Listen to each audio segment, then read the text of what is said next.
Hello and welcome to the Read to Know podcast, where the goal is to actually remember what you read so then you can better apply it to your life.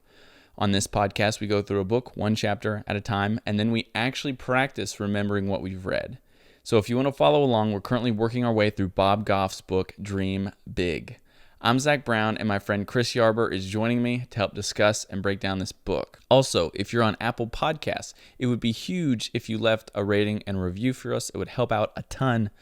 If you're not on Apple Podcasts, no worries. Just send this to a friend who might be interested. Anyway, thanks again for listening and enjoy the conversation.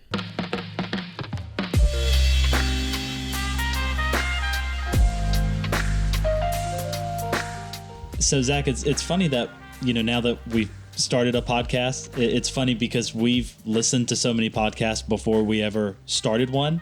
But a newer one I've been listening to lately is it's entitled, Hey, It's the Luskos or Luskos. I don't really know how to pronounce their last name, to be honest, but Levi Lusko is the lead pastor of Fresh Life Church, which is out west.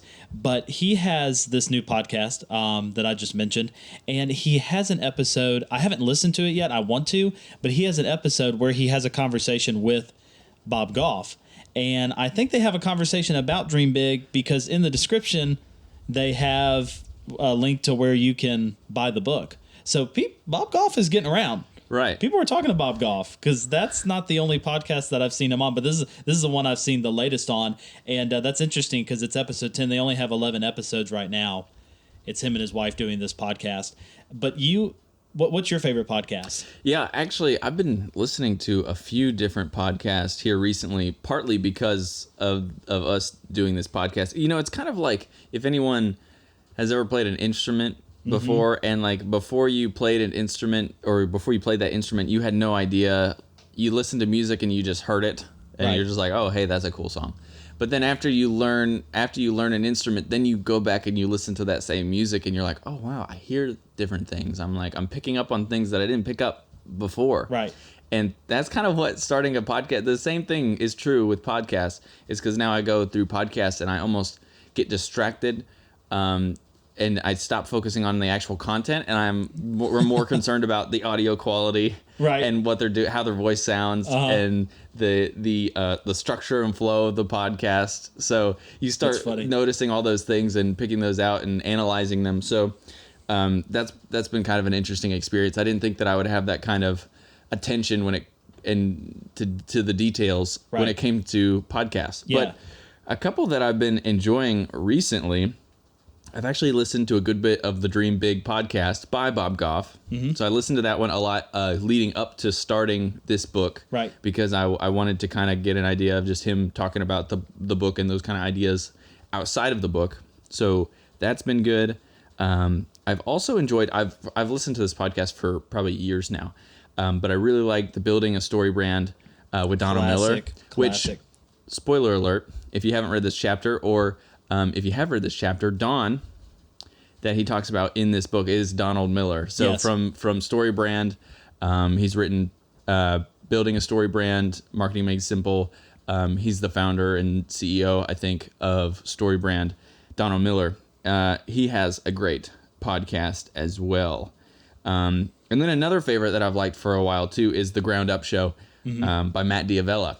Okay. Which that's all about people's stories about, going from the ground up, starting with very little and working, hustling, and, kind of making a career, doing something that they liked, mostly focusing around creative endeavors, which is a good show. Sadly, that show hasn't been updated in probably over a year. So he stopped releasing new episodes, but it's still a good podcast. Cool. Yeah, I'll have to listen to that. I mostly listen to leadership podcasts out of all the podcasts I listen to. I love leadership, and so I love Craig Rochelle, Andy Stanley, Carey Nieuwhof, John Maxwell is another favorite of mine. Yep. But I also Tom Rainer on leadership as well. Yep. But I also have a couple other podcasts that I listen to just for fun, two of which is the Office Ladies podcast, which you and I are big fans of The Office. Right. So we have that. And then also there's a Florida State podcast. It's called the Knoll Sports Podcast. It's everything about Florida State. that you can possibly imagine when it comes to football. So I listen to that every now and then when I want to catch up. They haven't had too much news lately, right, with the whole COVID thing, but it's fun.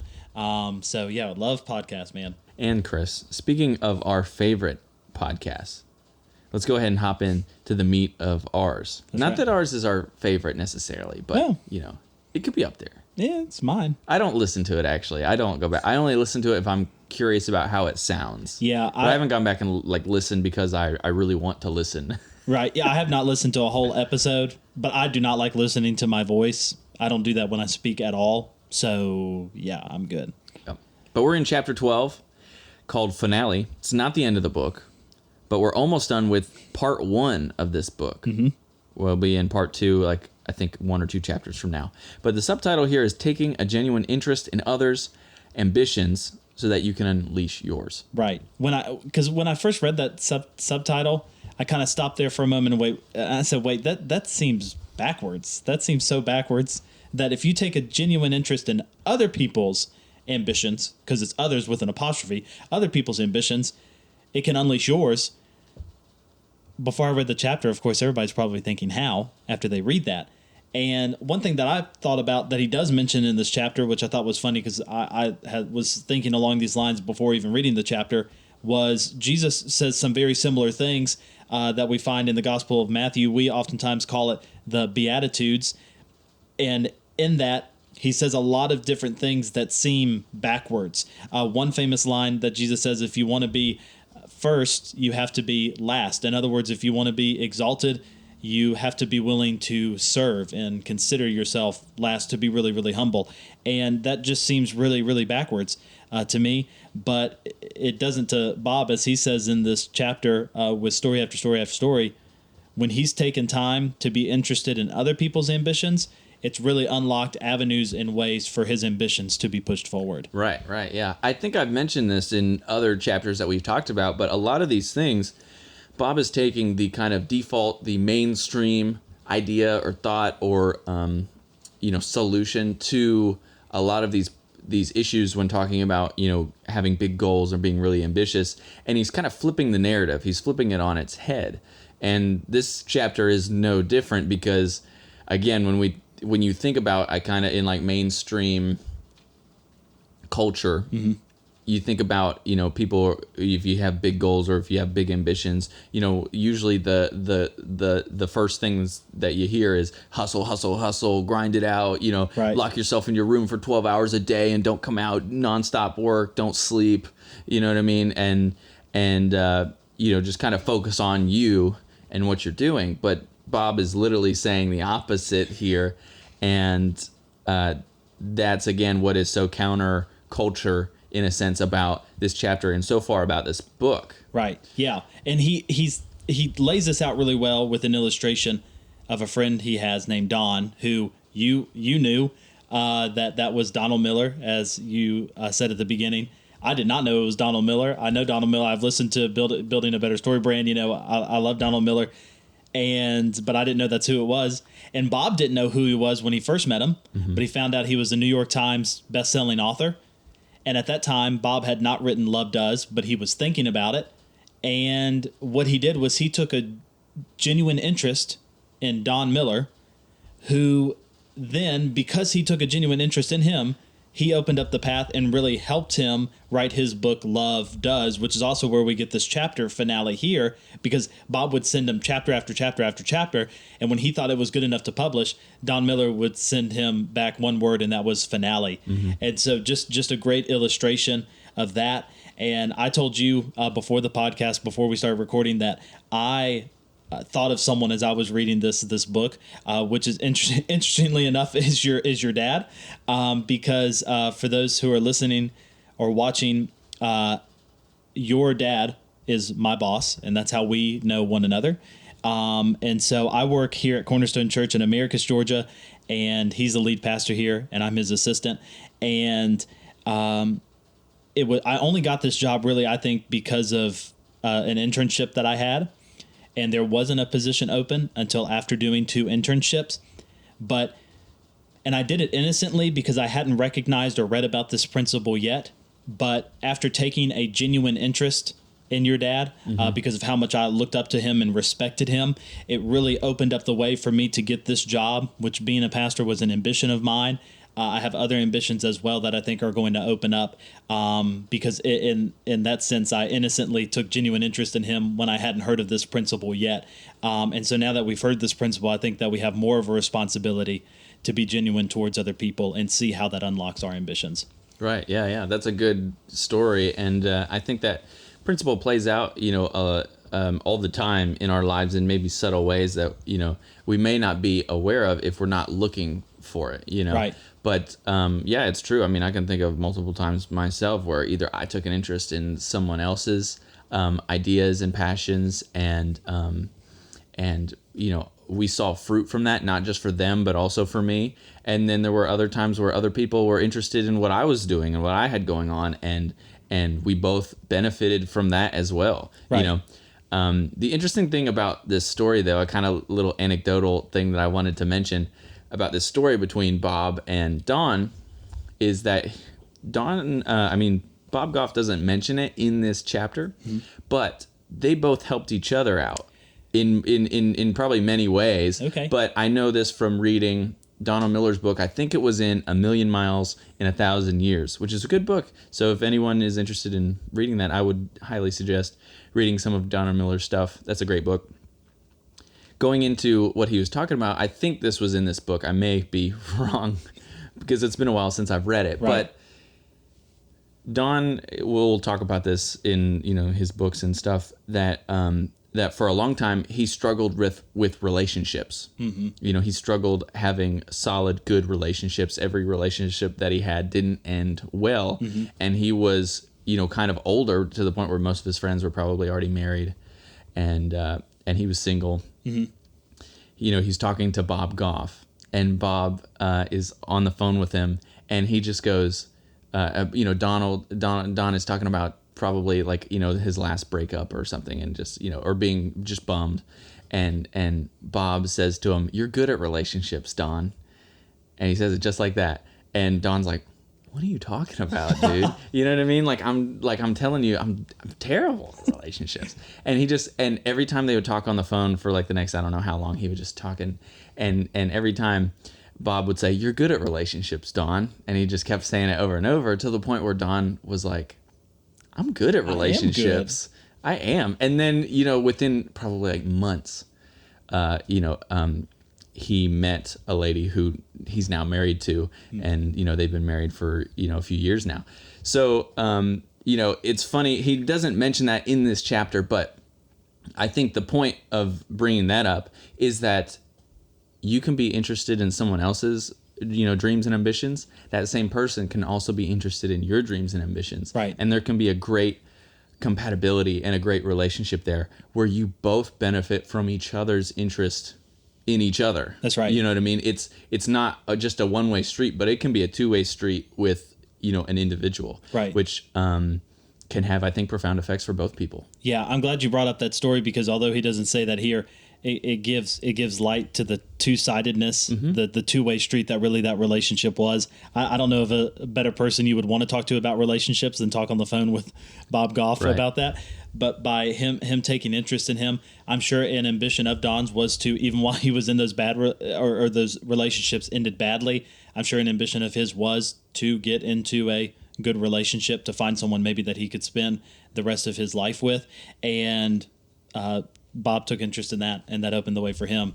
And that's how beautiful relationships can be with one another when we take interest in each other, is, in fact, in doing for other people, we also do something for ourselves. Far greater, I think, is the return that we get when we do something for someone else than we think that we can give to other people. So it's quite incredible. Right. This is a powerful And chapter. another important point that I think that he pulls out in this chapter talking about this is that when Don is working with Bob on his book, when he's writing Love Does, Don is walking him through kind of every step of the way, because he's done it before. Right. Don did it, I don't know how many times, but he did it multiple times before. He's very familiar with writing a book, and he's helping someone walk through every step of the way and help not just steer him in the right direction, but keep him from going into the wrong direction, right? Which is important, because That's the help that we can give other people. We can help cut people's time down. Basically, imagine if Bob set out to write this book without his help at all. Right. He might not be done with the book by now. The book may have never been published. Right. Yeah. And so that's what your help has the possibility. Your help has the possibility to really change another person's life, even before it changes your own. That's right. And walking them through every step of the way is important in that. And it's also important because how many times, like he says, how many times he mentions it in this chapter, how many times do we have someone who can lead us every step of the way in our own ambitions and things like that? We just don't ask. Right. And we don't make that connection, and we don't step out and take that opportunity, because Bob was almost hesitant to take that opportunity with Don. Right. And things that we're struggling and we're like, I don't know how I could get around this. I don't know how I can do this on my own. There might be someone around the corner. There might be someone right in front of you, right, who has all the answers that you're looking for. You just have to track that down, chase that down, and jump on that opportunity. That's right. Yeah, someone may have already God may have already put someone in your path, like you said, directly in front of you right now, and we could so be missing it just because we're not taking a genuine interest in them. Right. And that could even save, months, years of time, potentially, of you taking the wrong steps, or you trying something and failing, or, just not sure, misguided, not sure which path to take, where to go. Just finding those key people, and then looking for people that you can be that key person for in their own life and in their own ambitions. It has the potential to reap a lot of benefits. Yeah, it does. Yeah. So I guess now let's go ahead and open up the book and take a look at some of our favorite quotes here. Yes, yeah. Chapter 12, finale. As we said, there are a lot of stories in here which we won't repeat because Bob does a good job of doing that. He starts off the chapter by talking about a couple people. He mentions two names, Greg, and who he knows personally, and then also Timothy, who is Timothy in the Bible, that he talks about are two examples of people who take genuine interest in others. He says here on the first page that it's the path we must all take to achieve our ambitions, is to be like these people, like Timothy, like Greg, like Don, as we spoke of, to take a genuine interest in others. And the challenge kind of for this chapter is to make it what you're known for. Not just do it. Make it what you're known for. Make it your defining characteristic. Make it your anthem. You might think that achieving your ambitions means keeping your head down, battening down the hatches, and shutting others out so you can get more important work done. He says, don't fall for it. Ambitions don't flow from the quantity of our ideas or our uninterrupted drive. They gush out from our kindness and willingness to take a genuine interest in others. Right. And he said the main proponent, the main leader in this idea is Jesus, because he gives this backward economy idea to us, many times throughout Scripture. Right. There's one also section in this chapter that I don't think we spoke of before this chapter, where he tells the story about how he used to be ashamed of his freckles, that Bob had freckles, and he talks about how he used to be ashamed of that. And he actually had someone draw on his skin connecting his freckle dots with a Sharpie to create what he says a picture of a giraffe. But he's talking about how people used to put him down for his freckles and the way that he looked and stuff like that. And he says here, the last chapter in this section, that maybe you've had people put you down too, that you have your own freckles in your life. And the encouragement that he offers us is this, because a lot of times that discouragement that we face can stop us in our tracks of chasing after our ambitions and our dreams. But he encourages us by saying that God painted a little bit of himself on your canvas, as he talks about with his freckles. He says, don't let anyone convince you your freckles are spots to be ashamed of. They're reminders that you're loved. So I love that he adds these bits of encouraging sections in these chapters. Mm-hmm. And I love that, because oftentimes people putting us down, which stops us, of course, wanting to be genuine towards other people, can also stop our ambitions, but we can't let that happen. Is what it comes down to. Yeah, that's good. Moving on to the next section of this chapter. Again, I want to read this again, but I mentioned it before, talking about that person that can help us out, or we can be that person that can help out others. He said, how many times do we avoid asking the question to the very person God just put in our path with the answer? And that's what he almost did talking to Don. Right. He almost didn't mention writing a book to him at all. Right. And I like some of this more nuance here as we go through this section. He said that, originally Bob was like, hey, I think it might be cool to write down some ideas and stories and stuff for my wife and my kids to have, like a copy of. And Don was like, why not, instead of that, we just make it a New York Times bestseller? Right. And he's like, are you kidding me? You know what I mean? Yeah. And I think that's another key point is if you're someone in this position, you know what I mean? You have the opportunity not just to meet them at their expectations, but if you take interest in other people's ambitions, you can help them take it to the next level. Yeah. Even, you can help them be the push that gets them to dream bigger than they were originally even. Yes. And I think that's huge because, some of the things that, even I've had some of my drive for what I do didn't come from me even originally. It came from other people who said things to me and spoke things into me. Right. And that's where, a lot of that comes from. Those, I think a lot of times we may have big dreams, but they might not be fully realized if we don't have people help, speaking those into us as well. Right. And that's kind of what this was here. Right. Yeah. And he talks about in this chapter what great friends do, and that's part of that, because he says here that Don's kindness was pouring out jet fuel upon my ambitions, and that's what great friends do. He also says that Don pointed me towards the purpose behind my ambition, not the ambition itself, which is what he talks about there with the whole, right. I want to write some things down to my wife and stuff like that. Well, let's make it a best-selling author. That's the purpose behind the ambition, not the ambition itself. Right. Is always where great friends right. point but you to. It was the why was not make it a bestseller so we can make a lot of money. True. It was make it a bestseller so we can help as many people as possible. That's right. Right. And that's that was the why behind it. And that's a great thing that, you can do as well, is that if you can be a reminder, because it's hard enough if you try and remember your why when, have it with a goal or ambition or anything like that, you're going to forget if you don't constantly remind yourself. Sometimes having a friend who can remind you of that is huge. Yeah. It's a game changer. Yeah.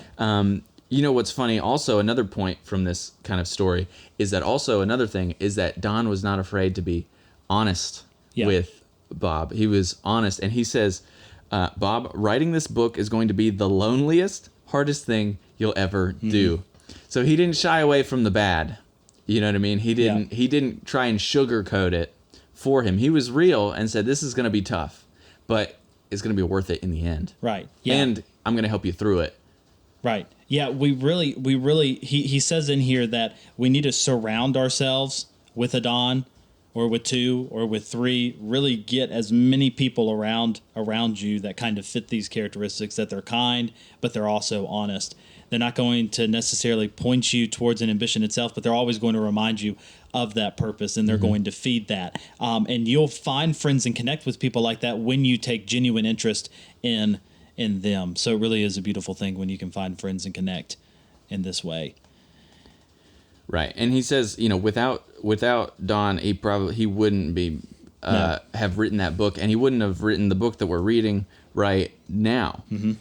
And he says, in order that he even was able to do all this, someone, his friends were able to pull behind him and help him move the ball down the field. And he said, when I wanted to bail, they reminded me of the purpose behind my efforts, and they did it because they were listening to me and took a genuine interest in what I was trying to do. He said, isn't it a beautiful thing when we give away our love and expertise to help someone with their ambitions?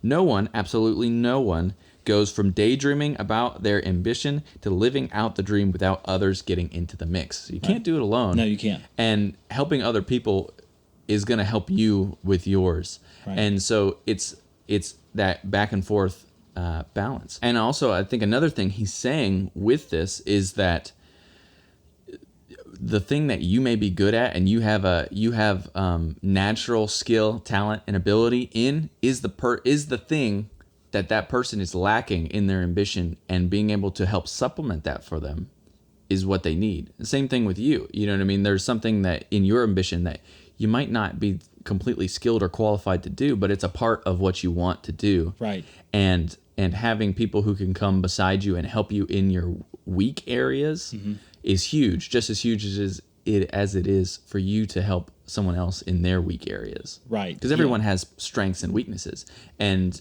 having people you can surround yourself with that feed off of each other's strength and weaknesses is huge. And I think that's another thing that he's getting at here with this. Right. Yeah. I would say that he even ends the chapter with that thought, that he says that all of the things that he talked about in this chapter happened for one simple reason, which was someone took a genuine interest in him.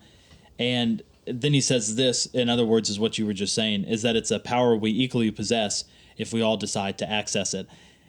And so how much better we make one another, and how much further we push each other into our ambitions when we equally take part in showing genuine interest to each other.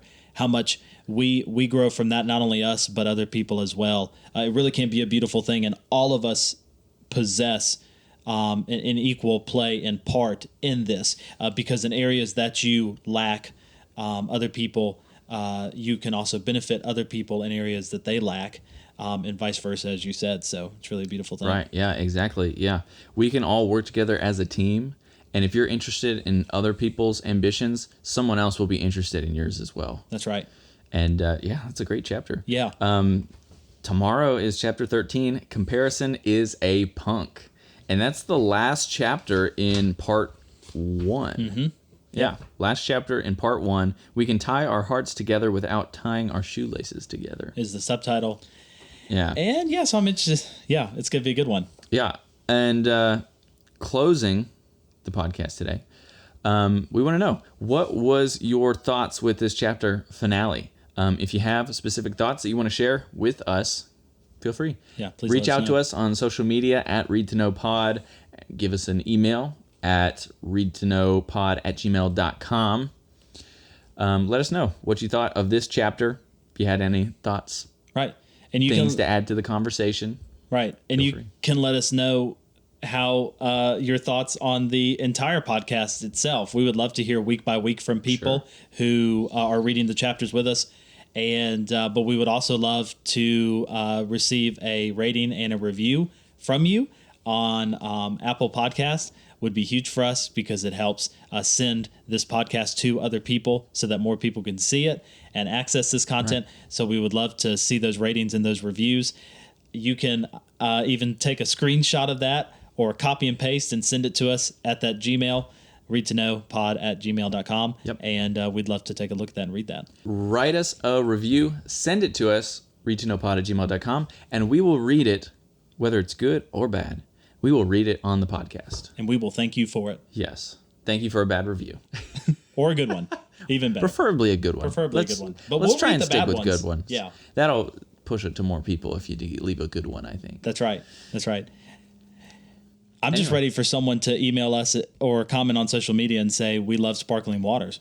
Right. Is there anyone? That's what we really want to know. Reach out to us if you enjoy sparkling water as much as I have come to enjoy sparkling water. Right. All right. Thanks for listening, and we'll see you tomorrow for chapter 13.